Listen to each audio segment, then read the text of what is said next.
Pozdravljeni na posvetu mladinskega sektorja, kjer želimo združiti različne akterje iz mladinskega organiziranja, torej mladinske organizacije in organizacije za mlade, da se pogovorimo o določenih tematikah, ki se dogajajo trenutno v sektorju, ki so pomembne.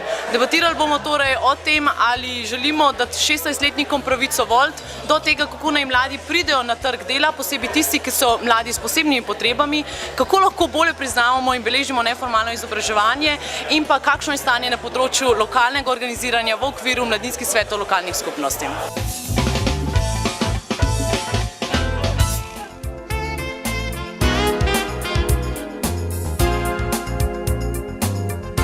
No, ni skrivnost, da smo mi že davno Mladinski svet Slovenije prepoznali kot središčno strukturo za zagovorništvo mladih. Temu primerno smo v zadnjih 4-5 letih mislim, da za 100% povečali celo finančni prispevek za to delovanje in mislimo, da se MSS, predvsem v zadnjem obdobju, ko je šel bolj aktivno na polje mladinske politike, razvija v tisto strukturo, ki jo tudi zakon iz 2010 določa, to je zagovorništvo.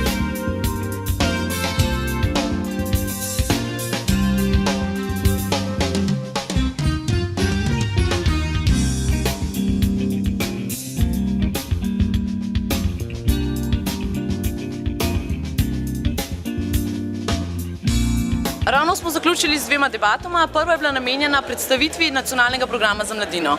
Nacionalni program za mladino je krovni dokument, ki bo opredeljeval naslednjih 9 let področje mlade, kam se bo usmerjalo mlade, kako se bo naslavljalo težave mladih in kako bo mladinska politika odgovarjala na potrebe mladih.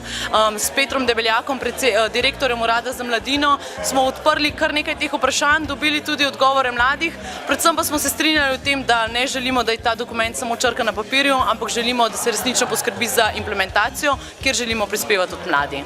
Na drugi debati smo se pogovorili, kakšen urad za mladino sploh potrebujemo, kdo je tisti odločevalec, na katerega se mladi lahko zanesemo, kaj od njega pričakujemo in kakšna je v bistvu njegova vloga v medsektorskem sodelovanju. Ali ima urad za mladino trenutno dovolj moči, da vpliva tudi na ostala ministrstva in ustvarja tisto politično voljo, ki jo mladi potrebujemo, ali pa tukaj tudi urad za mladino potrebuje pomoč nas mladih samih in mladinskih organizacij.